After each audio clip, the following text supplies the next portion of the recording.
Praise the lord. అందరికి వందనాలు. ప్రార్థన చేసుకుందాం. కూర్చునీట పరిశుద్ధుడా, మీకు స్తోత్రాలు వందనాలు చెల్లించుకుంటున్నాను. ఆయన మా స్తుతులకు పాత్రుడా, ఆరాధనకు యోగ్యుడా యేసయ్య, మీకే స్తుతులు స్తోత్రాలు వందనాలు చెల్లించుకుంటున్నాను. ఆయన దేవా మరి తండ్రి, నాయన బలమైనటువంటి దేవుడిగా మీరుండి, దేవా మరి తండ్రి ప్రభా, మా యొక్క బలహీనతల్లో, దేవా మరి తండ్రి నాయన మా యొక్క భయాలన్నింటిలో మీ సన్నిధి మాకు తోడుగా ఉంచి, మమ్మల్ని బలపరిచి ధైర్యపరిచి సజీవులుగా ఉంచి చక్కగా మీరు నడిపించిన విధానం అంతటి కొరకు మీకు స్తోత్రాలు వందనాలు చెల్లించుకుంటున్నాం. దేవా అవును ప్రభా మరి తండ్రి నాయన, అయా మీ గుడారంలో అతిథిగా ఉండదగిన వారు ఎవరున్నారు నాయన? మీ పరిశుద్ధతను పరిశుద్ధ స్థలంలో నిలవదగినటువంటి వారు ఎవరున్నారు? దేవా మీ కృపను బట్టి, మీ దయను బట్టి మమ్మల్ని మీరు జ్ఞాపకం చేసుకొని, దేవా మరి తండ్రి మీ సన్నిధిలో ఈ రీతిగా చేరి మీ వైపు చూడడానికి మాకిస్తున్నటువంటి ఈ గొప్ప భాగ్యం కొరకు మీ స్తోత్రాలు వందనాలు చెల్లించుకుని కృప చూపించమని, సహాయం చేయమని ముందున సమయం అంతటిని మీకే అప్పచెప్తూ, దేవా మరి తండ్రి యేసుక్రీస్తు వారి అతి పరిశుద్ధమైన నామంలో స్తుతించి ప్రార్థన చేసి అడిగి వేడుకుంటున్నాం పరలోకపు తండ్రి, ఆమెన్. సమయంలో శారోనాత్మీ గీతాల్లో నుంచి పాట సంఖ్య 21 పాడుకుందాం. 21వ పాట, తంబురు సితారతో మా ప్రభుని ఆరాధించదము.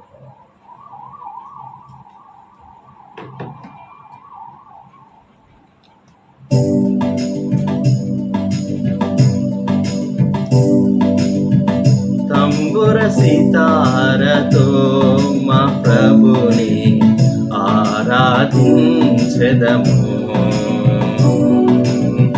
తంబుర సితారతో మా ప్రభుని ఆరాధించెదము. తన నివాసముగా మము సృష్టించిన, తన నివాసముగా మము సృష్టించిన నాదుని పొగడెదము. స్తుతి గానము చేసెదము. నాదుని పొగడెదము. స్తుతి గానము చేసెదము. తంబుర సితారతో మా ప్రభుని ఆరాధించెదము. తంబుర సితారతో మా ప్రభుని ఆరాధించెదము. ఆది అదాము మరణ శాసనము మా శరీరము ఏలుచుండగా, ఆది అదాము మరణ శాసనము మా శరీరము ఏలుచుండగా, అమరుడవై ప్రభు భువికే దించి, అమరుడవై ప్రభు భువికే దించి, మరణపు ముళ్ళు విరచి మరణము గెలచిన మా ప్రభువా. మరణపు ముళ్ళు విరచి మరణమును గెలచిన మా ప్రభువా.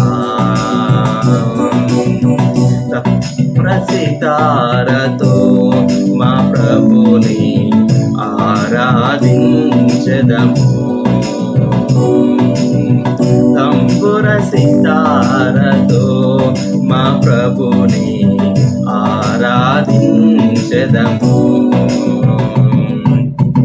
పాపము నుండి చీకటి నుండి ఆశ్చర్యకరమగు వెలుగులో నడిపి, పాపము నుండి చీకటి నుండి ఆశ్చర్యకరమగు వెలుగులో నడిపి, తన ఆలయముగా చేసిన ప్రభువు, తన ఆలయముగా చేసిన ప్రభువు, స్తుతి మహిమా ఘనత సియోనులో అర్పించెదమెప్పుడు. స్తుతి మహిమా ఘనత సియోనులో అర్పించెదమెప్పుడు. తంబుర సితారతో మా ప్రభుని ఆరాధించెదము. సితారతో మా ప్రభుని ఆరాధించెదము. పరలోక పిలుపుతో ప్రభు మమ్ము పిలచి నరకపు శిక్ష తొలగించే మాపై.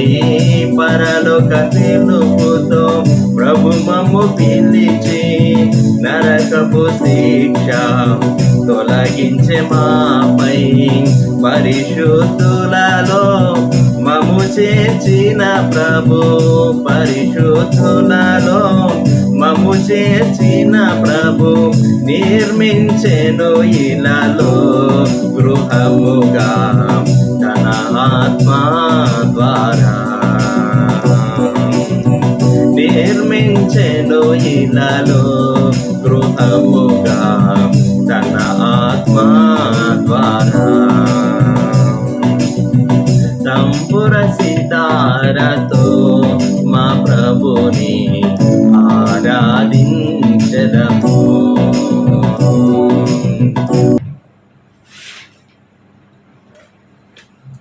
యథాప్రకారంగా 91వ కీర్తన చదువుకుందాం పిల్లరా.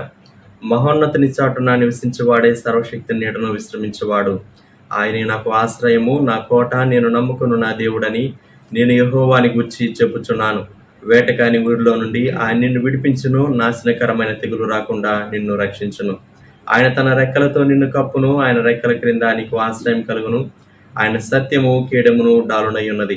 రాత్రి వేళ కలుగు భయమునకైనను, పగటి వేళ ఎగురు బాణమునకైనను, చీకటిలో సంచరించు తెగులునకైనను, మధ్యాహ్నం మందు పాడుచి రోగమునకైనను నీవు భయపడుకుందువు. నీ ప్రక్కన 1000 మంది పడినను, నీ కుడి పక్కన 10,000 మంది కూలినను అపాయం నీ యొద్దకు రాదు.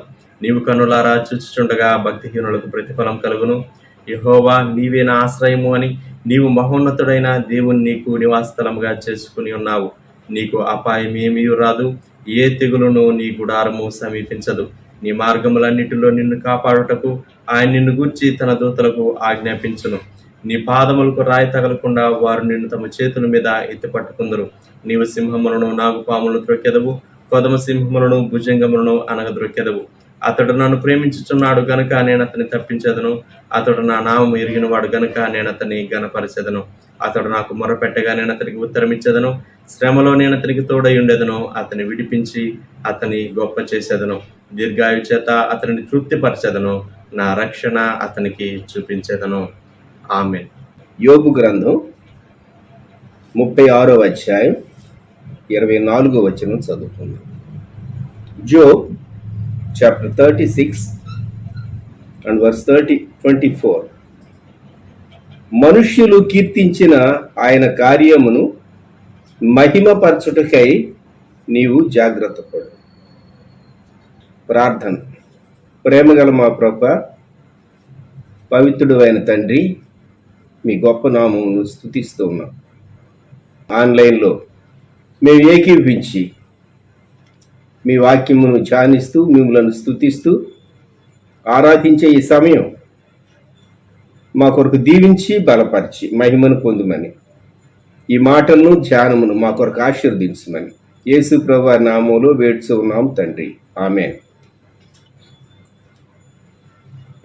ప్రియమైన వారలారా, ఇక్కడ ఎలీహు యోబుతో మాట్లాడుతూ ఉన్నాడు.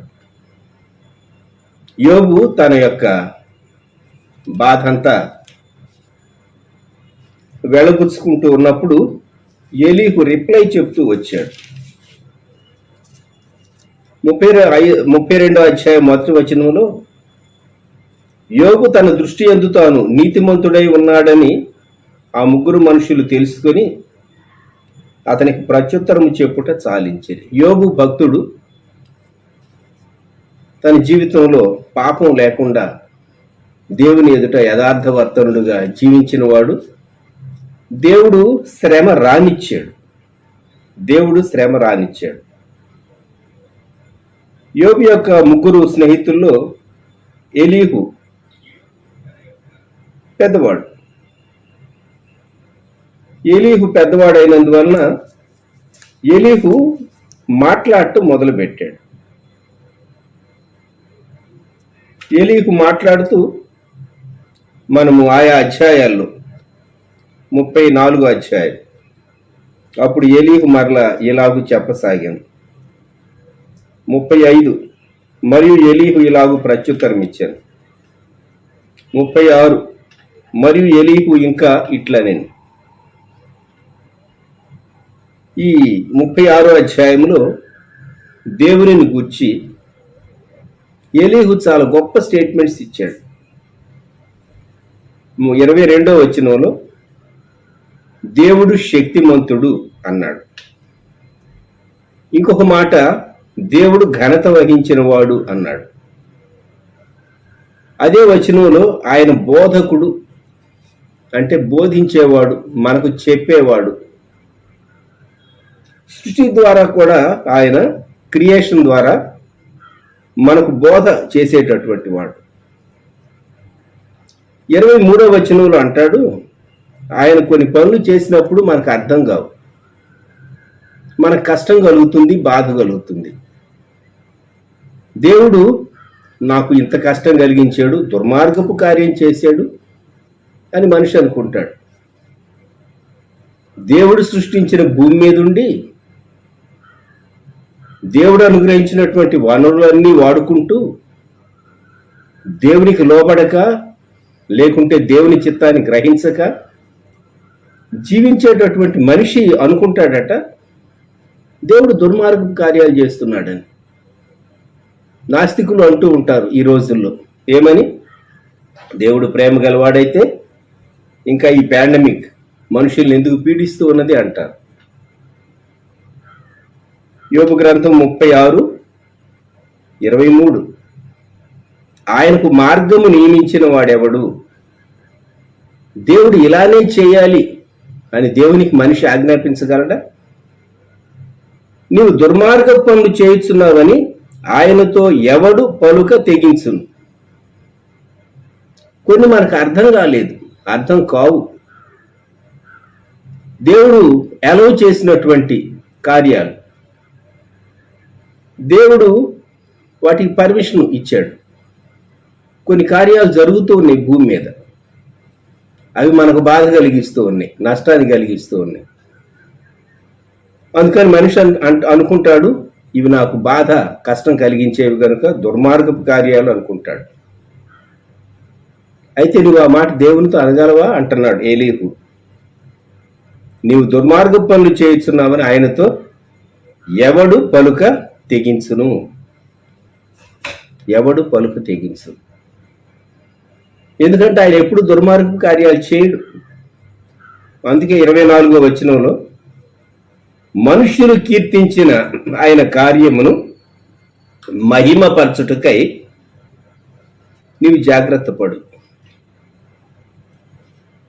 ఈ ప్రాతకాలములో దేవుడు నీ కొరకు, 2 నీలో, 3 నీ పక్షముగా ఆయన చేస్తూ ఉన్నటువంటి కార్యాలను గురించి మనము క్లుప్తంగా జ్ఞాపకం చేసుకోబోతున్నాం. మొదటి ఫ్రేజ్ నీ కొరకు, 2వ మాట నీలో, 3వది నీ పక్షముగా. దేవుడు చేసినటువంటి కార్యము, మనుష్యులు కీర్తించిన ఆయన కార్యమును, ఎలీహు చెప్పిన మాట. దేవుని శ్రేష్టమైనటువంటి కార్యం ఏది? ఆయన మనందరి కొరకు, నీ కొరకు ఆయన చేసినటువంటి కార్యం, సిలువలో శరీరధారి అయి దేవుడు ప్రాణము పెట్టుట. దేవుడు శ్రేష్టమైనటువంటి జీవితాన్ని జీవించి అన్యాయపు తీర్పు నుండి ఆయన సిలువలో మరణించుట. దుర్మార్గపు కార్యాలు మనుషులు శరీరధారి అయినటువంటి యేసు ప్రభువుకు చేశారు, కానీ ఆయన దుర్మార్గపు కార్యాలు చేసేటటువంటి వాడు, చేసిన వాడు కాడు. ఆయన సిలువలో చేసినటువంటి కార్యం, తాను సృష్టించినటువంటి భూమి మీదికి దేవుడొచ్చి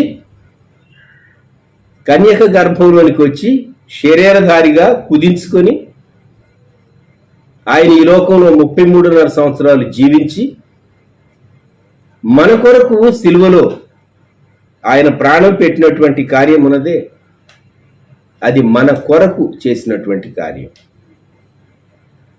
అయితే దేవుడు చేసినటువంటి ఆ కార్యాన్ని నీ జీవితంలో నెరవేరటానికి ఆయన ఎదురు చూచాడు, వర్కౌట్ చేశాడు. నువ్వు తల్లి గర్భంలో ఉన్నప్పటి నుండి దేవుడు వర్కౌట్ చేస్తూ వచ్చాడు నీ పక్షంగా. ఆయన వర్కౌట్ చేసి నీకు జ్ఞానం నేర్పించి బోధకుల చేత ఆయన నీ కొరకు సిలువలో చేసినటువంటి కార్యాన్ని నీవు అర్థం చేసుకునేటట్లు దేవుడు నీతో మాట్లాడుతూ వచ్చాడు. నేరుగా వాక్యం ద్వారా మాట్లాడుతూ, బోధకుల ద్వారా మాట్లాడుతూ, పరిస్థితుల ద్వారా మాట్లాడుతూ, ఎన్నో రీతులుగా దేవుడు మాట్లాడుతూ వచ్చాడు. కొందరు తమ జీవితంలో మారుమనసు పొందటానికి ముందు దేవుడు వారితో మాట్లాడినటువంటి కాలం ఎంత, దేవుడు వారితో డీల్ చేసినటువంటి కాలం ఎంత అంటే, పరోక్షంగానేమో పుట్టినప్పటి నుంచి, ప్రత్యక్షంగా కొన్ని మాసాలు కావచ్చు, కొన్ని సంవత్సరాలు కూడా కావచ్చు. ఒక వ్యక్తి యేసుక్రీస్తు ప్రభువును స్వంత రక్షకునిగా అంగీకరించడానికి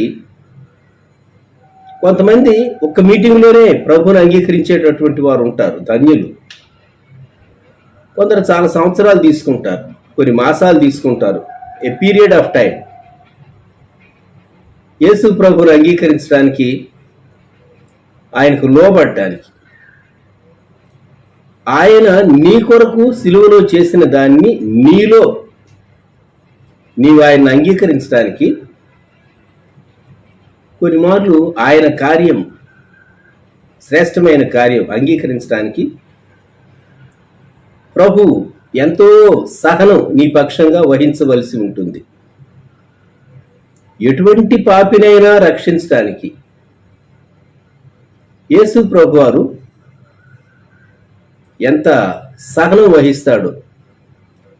ఒక భక్తుడు పాటలో ఏమని వ్రాసాడంటే, ఎట్టి పాపినైనా ఏ స్థలము నందైనా పట్టి రక్షించుటకై పాట్లొందు తండ్రికి మంగళార్చ అని దేవుని స్తుతించాడు. ఎటువంటి వ్యక్తినైనా రక్షించడానికి ప్రభు చేసేటటువంటి కార్యాలు, అది ఆయన కార్యములో ఒక భాగం. అది నీ రక్షణ. ఇప్పుడు నీ కొరకు చేసిన కార్యం, అది నీలో వరకు, నీ అంతరంగములో పాపాన్ని, చెడుగును తొలగించి, నీ చేత నీ పాపాన్ని ఒప్పించి దేవుని ఆత్మ నీలో నివసించినట్లు నీ పక్షంగా దేవుడు తన కార్యాన్ని చేయటానికి, మనుష్యులు కీర్తించిన ఆయన కార్యం, అతి శ్రేష్టమైన కార్యం, సిలువ కార్యం. నీవు ఆయన ఆరాధించే బిడ్డగా ఉండాలని ఆయన నీలో సిలువ కార్యాన్ని నీ అంతరంగంలోని తీసుకుని వచ్చాడు. నీ కన్నులు తెరిచాడు, నీ మనోనేత్రాలు వెలిగించబడి. ఇప్పుడు దేవుడు మూడో భాగం, నీ పక్షముగా ఆయన చేసేటటువంటి కార్యం ఉన్నది. గమనించండి, మనం ప్రయాణం చేసేటప్పుడు నీ పాదములకు రాయి తగులకుండా వారు నిన్ను తమ చేతుల మీద ఎత్తి పట్టుకుంటారు. దేవుడు దూతలకు ఆజ్ఞాపిస్తూ ఉన్నాడు. లోకంలో వాయుమండలములో నుండి సాతాను దేవుని బిడ్డలతో యుద్ధం చేస్తూ ఉన్నాడు. దేవుడు తన ప్రజలను కాపాడుకునేటటువంటి దేవుడై ఉన్నాడు. కనుక నీ పక్షంగా దేవుడు నిన్ను కాపాడటానికి ఎంత గొప్ప ప్రణాళిక కలిగి ఉన్నాడు. దేవుడు మనను ఎన్ని పరిస్థితుల్లో నుండి కాపాడాడో మనం జ్ఞాపకం చేసుకుని దేవుని స్తుతింపబద్ధులమై ఉన్నాం. ఆయన మన పక్షముగా, అనగా నీ పక్షముగా ఆయన యుద్ధం చేస్తూ ఉన్నాడు. నీవు గమనించావా? నీ చుట్టూ ఉన్నటువంటి అనేక పరిస్థితులు నిన్ను కబళించి వేయటానికి. అంత శ్రేష్టమైన నివాసం కాదు భూమి, అంత శ్రేష్టమైన నివాసం కాదు. భూమి మీద ఉన్నటువంటి చెడు నుండి దేవుడు నిన్ను తప్పిస్తూ, కీడు నుండి కాపాడుతూ ఉన్నాడు. కాపాడుతూ ఉన్నాడు. ఎందుకంటే మనుషులందరూ దేవుడు నియమించిన క్రమాన్ని పాటించేటటువంటి వారు కాదు. అందుకే భూమి మీద చాలా చెడుగున్నది, చాలా కీడున్నది, చాలా కీడున్నది. ఆయన నీ పక్షంగా కార్యం చేస్తూ నిన్ను కాపాడుతూ ఉన్నాడు. కనుక మనుష్యులు కీర్తించిన ఆయన కార్యమును మహిమ పరచుటకై నీవు జాగ్రత్త పడు. ప్రియమైన వాళ్ళారా, ఈ ఉదయకాలం ఈ 36వ అధ్యాయం క్రింది వచనాలు చదివితే దేవుని గురించి కొన్ని గ్రాండ్ స్టేట్మెంట్స్ ఆయన చెప్పాడు. ఎలీహు 26వ వచనంలో అంటాడు, దేవుడు మహోన్నతుడు అంటాడు. 26వ వచనంలోనే ఆయన సంవత్సరముల సంఖ్య మితి లేనిది, from ever lasting to ever lasting, అనాది నుండి అనంతం వరకు ఉండేటటువంటి దేవుడు ఆయన. తరువాత ఆయన కలుగు చేసినటువంటి సృష్టిని గూర్చి, మంచును గూర్చి, వర్షాన్ని గూర్చి, మేఘాలను గూర్చి 28వ వచనంలో మేఘములు వాటిని కుమ్మరించును, మనుషుల మీదకి అవి సమృద్ధిగా దిగును అంటూ 29లో అంటాడు, మేఘములు వ్యాపించు విధమును, ఆయన మందిరములో నుండి ఉరుములు వచ్చు విధమును ఎవడైనను గ్రహింపజాలునా. ఆయన కలుగు చేసినవే మనం గ్రహించలేకపోతున్నాం. ఆయన కార్యాలను సంపూర్ణంగా గ్రహించలేము, కొంత మటుకే గ్రహించగలం. మనకు కలిగిన గ్రహింపును బట్టే మనం దేవుని స్తుతిస్తాం. మనకు కలిగినటువంటి గ్రహింపును బట్టే దేవునికి స్తుతిస్తాం.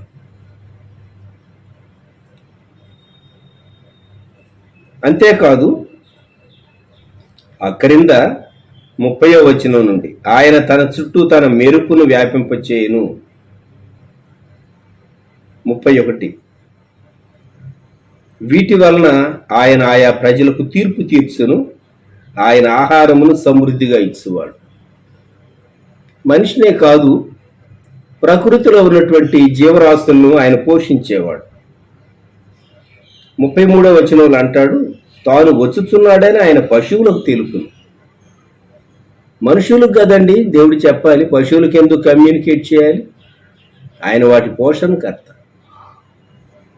పశువులు దేవుని ఉనికిని గూర్చినటువంటి, దేవుని పనులను గూర్చినటువంటి గ్రహింపు కలిగి ఉన్నాయి అని ఎలీహు మాటలను బట్టి మనకు అర్థమవుతుంది. మానవుడే చాలా మార్లు జంతువులకు ఉన్నటువంటి గ్రహింపు కూడా లేనివాడుగా ప్రవర్తిస్తూ ఉంటాడు. అయితే దేవుడు సిలువలో తన ప్రాణం పెట్టింది జంతువుల కొరకు లేక జీవరాశుల కొరకు కాదు, నీ కొరకు, నా కొరకు. ఆయన చేసినటువంటి కార్యము, మనుష్యులు కీర్తించిన ఆయన కార్యము, శ్రేష్టమైనటువంటి సిలువ కార్యం మనం జ్ఞాపకం చేసుకుని మనం ఆయనను మహిమపరచాలి. 25వ వచనం, మనుషులందరూ దాన్ని చూచెదరు, నరులు దూరమున నిలిచి దాన్ని చూచెదరు. 2000 సంవత్సరాలు మనము వెనుకకు తిరిగి సిలువ వైపు చూస్తూ, నా కొరకు శరీరధారిగా సిలువలో ప్రాణం పెట్టి నన్ను రక్షించడానికి మరణంలోనికి, సమాధిలోనికి వెళ్ళి తిరిగి పునరుద్ధానుడవై లేచినటువంటి ప్రియప్రభ, ఈ ప్రాతకాలం నిన్ను స్తుతిస్తూ ఉన్నాను. నీవు చేసినటువంటి కార్యం, సిలువలో చేసిన కార్యం నా జీవితంలో నెరవేరేటట్లు, నాలో నెరవేరేటట్లు, నా పక్షముగా మీరు తోడయుండి ఇంత మటుకు నా జీవిత కాలములో అన్ని పరిస్థితుల్లో మీరు నాకు తోడయుండి నన్ను బలపరిచి నన్ను నడిపించుతూ ఉన్న నీ మహాకృపను బట్టి దేవా నీకు స్తుతి చెల్లిస్తూ ఉన్నా అని మనం ప్రభువును ఆరాధింప బద్ధులంగా ఉంటూ ఉన్నాం. జ్ఞాపకం పెట్టుకుందాం, ఆయన శక్తిమంతుడు. 22వ వచనం, ఆయన ఘనత వహించిన వాడు. మనకు ఆయన ఔన్నత్యం, ఆయన శక్తి, ఆయన గొప్పదనం ఎంత అర్థమైతే అంతగా తగ్గించుకుని సాగిల పడతాం. అది అర్థం కాలేదనుకోండి, నేను కూడా ఐఎమ్ సంథింగ్, ఐఎమ్ గ్రేట్ అనుకుంటూ ఉంటాడు మనిషి. చాలా మార్లు మానవుని అజ్ఞానం చాలా గొప్పది. మానవుని అజ్ఞానం చాలా, ఎంత తెలివి తక్కువడు మనిషి అని అనిపిస్తూ ఉంటుంది. దేవుని జ్ఞానం ఎదుట, దేవుని అనంత జ్ఞానం ఎదుట మానవుడు భూమి మీద ఉన్నవి ఖగోళ శాస్త్రము, లేకుంటే సముద్రంలో ఉన్న వాటిని గూర్చి ఓషనోగ్రఫీ, ఆ శాస్త్రాలు ఈ శాస్త్రాలు, ఎన్ని శాస్త్రాలు ఎన్ని విషయాలు బయటపెట్టినా దేవుడు కలుగు చేసినవి ఇంకా మనిషి తెలుసుకుంటూనే ఉన్నాడు. అటువంటి గొప్ప దేవుడు సిలువలో మానవుని రక్షణ కొరకు అద్భుతమైనటువంటి దేవుని రక్షణ ప్రణాళిక ఎంత గొప్పదో. దేవా, నేను పుట్టక మునిపే నా కొరకు రక్షణ ప్రణాళిక నీవు సిద్ధం చేసావు. నేను పుట్టి భూమి మీద ఎదుగుతూ ఉండగా నీవు నాతో మాట్లాడుతూ వచ్చావు. నీవు నన్ను దర్శించావు, నీవు నన్ను రక్షించావు.